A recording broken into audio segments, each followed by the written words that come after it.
La campagna referendaria è finita e oggi si apre una nuova partita. È per questo che prego tutti di cercare di portarla avanti insieme.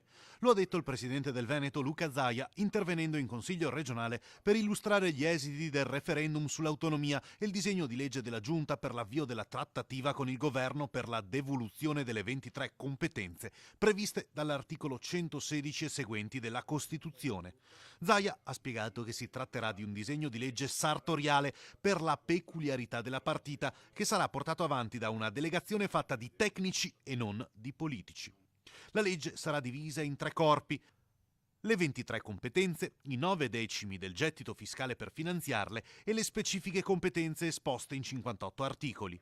Zaia ha ricordato che gli esperti sostengono che, restando nell'alveo della legge, applicando l'articolo 119, il federalismo fiscale porterà il Veneto in un regime di fatto, anche se non di diritto, come quello della regione Trentino-Alto Adige.